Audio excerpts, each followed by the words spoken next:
Aku itu kemarin masuk sini jalur UTBK, SNBT Kak. Kalau menurut aku yang kalian tuh harus pilih prodi yang benar-benar kalian minati dan ada passion di dalam situ gitu. Anak daerah lebih susah diterima daripada anak kota.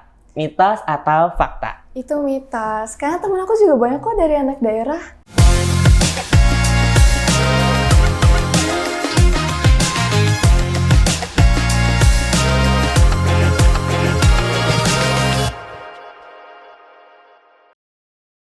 Assalamualaikum warahmatullahi wabarakatuh. Selamat datang kembali di podcast UIN Jakarta.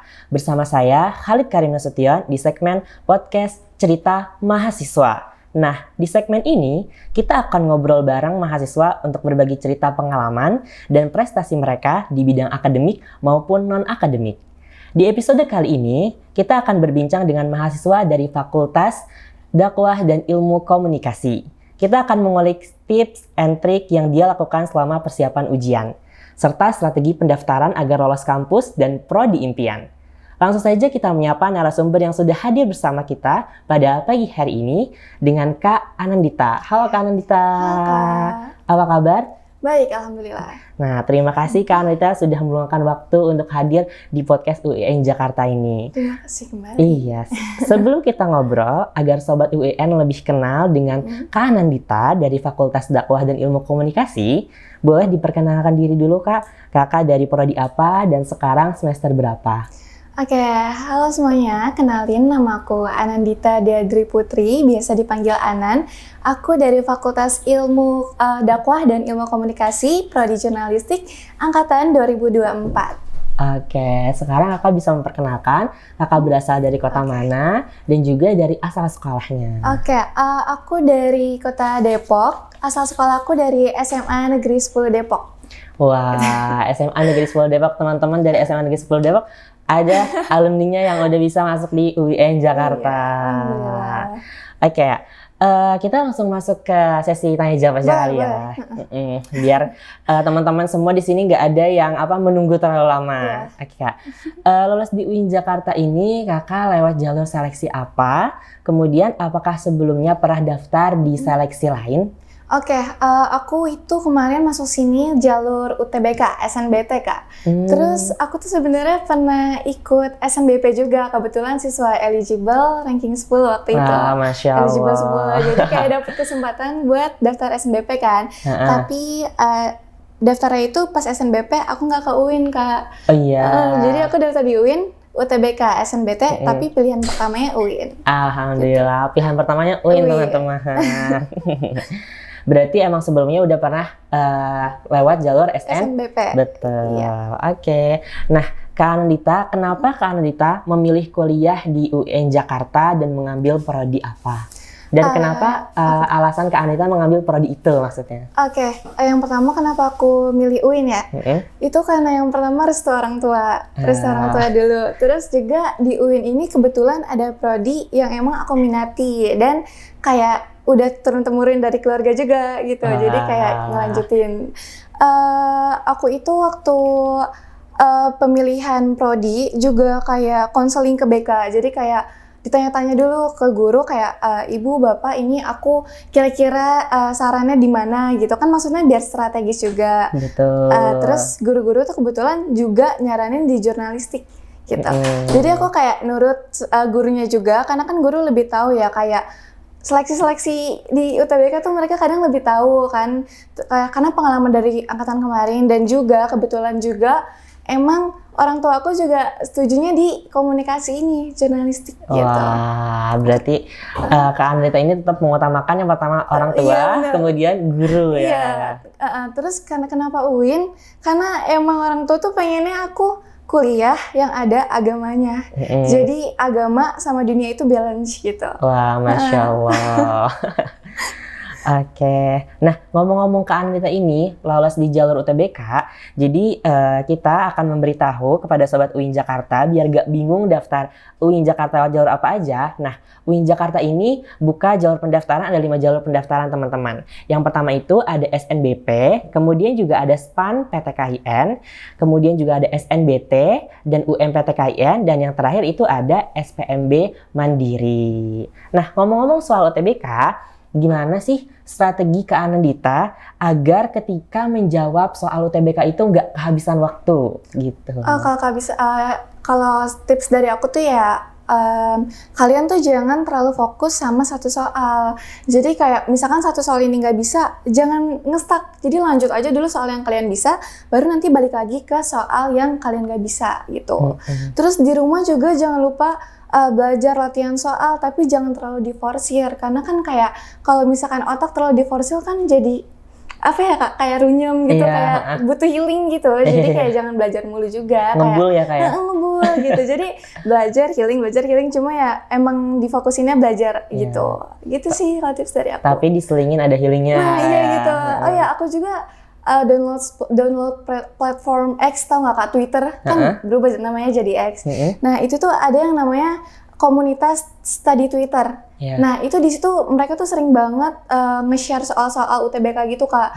Nah aku tuh sering banget kayak latihan dari soal itu, dan juga aku emang langganan aplikasi emang khusus UTBK. Jadi belajarnya dari situ juga gitu. Berarti Kak Anita memang benar-benar mempersiapkan sekali untuk masuk UTBK ini ya Kak ya. Siap. Nah, Sobat UIN Jakarta, setelah tadi kita membahas tentang strategi dari Kak Anandita agar ketika mengerjakan soal UTBK tidak kehabisan waktu, kita akan lanjut ke pertanyaan selanjutnya. Nah, Kak Anandita, gimana sih tips ala Kak Anandita? Apa yang menjadi pertimbangan untuk memilih kampus dan prodi yang sekarang? Share tips untuk Sobat UIN yang masih sekolah dan masih bingung menentukan kuliah di mana dan prodi apa. Oke, jadi teman-teman, yang pertama harus kalian lakuin juga waktu itu. Kalau aku itu ngeliat dulu dari kampusnya Kak, jadi kayak akreditasinya, mahasiswanya, terus kayak peluang kerjanya gitu.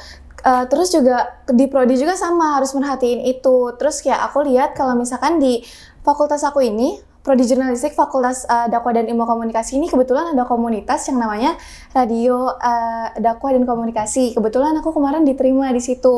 Nah, terus aku ngerasa nih kalau di UIN ini ada UKM yang kayak RDK, DNK, kan kalau DNK tuh TV-nya, kalau RDK ini radionya.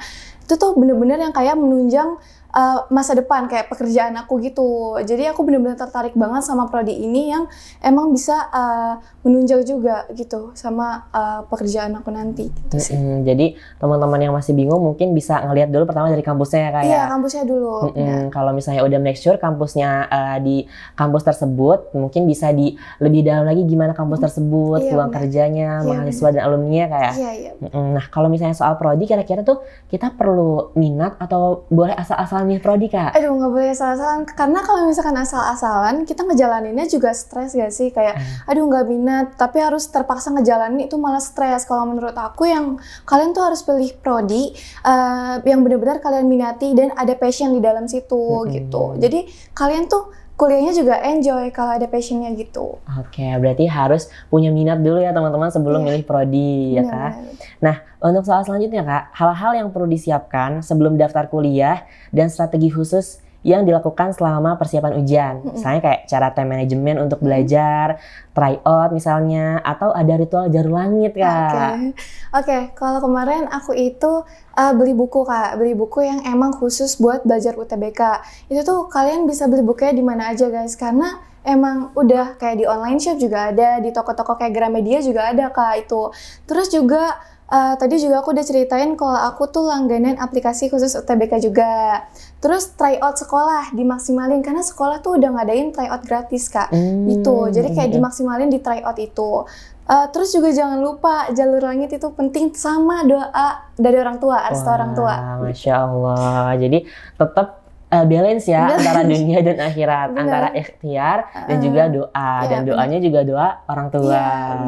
Oke, siap Kak. Nah, untuk pertanyaan selanjutnya Kak, kalau misalnya Kak Anandita sendiri flashback ke masa-masa penerimaan mahasiswa baru, nah Kira-kira Kak Andita ini apa sih yang perlu dimaksimalin atau persiapan yang harus dilakukan sedini mungkin untuk menggapai kampus dan prodi impian? Kayak pesan persiapan daftar kuliah untuk calon mahasiswa baru.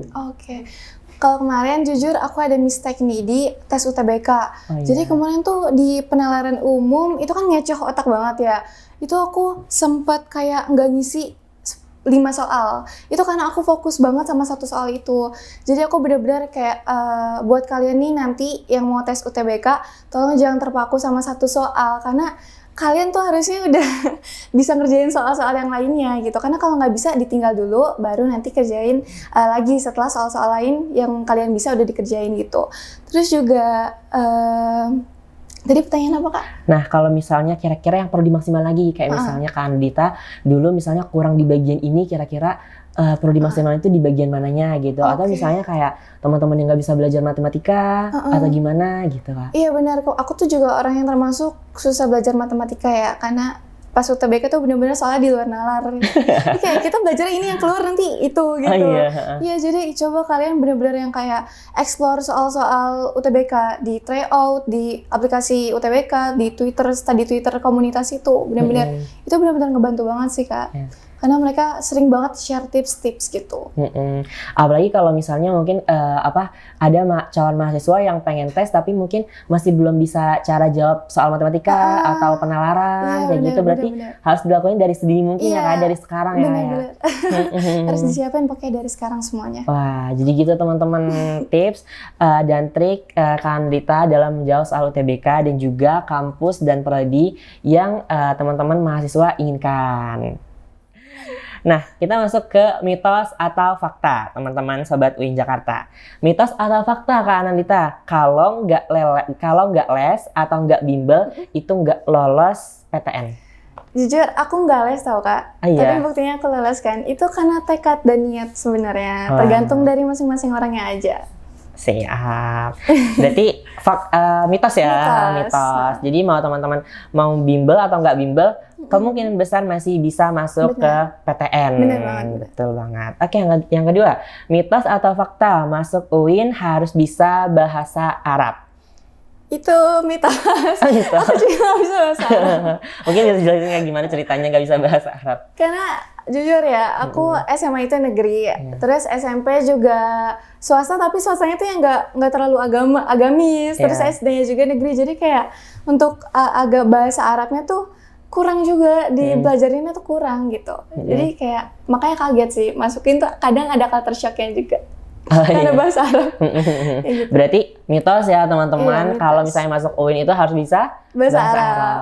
Tapi ngomong-ngomong, pas sekarang ketika udah mulai masuk ke UIN Jakarta itu, kira-kira ada gak sih Kak pelajaran bahasa Arab walaupun sekarang Kakak ini prodinya adalah jurnalistik? Ya, kalau untuk saat semester ini ya itu aku belum ada Kak.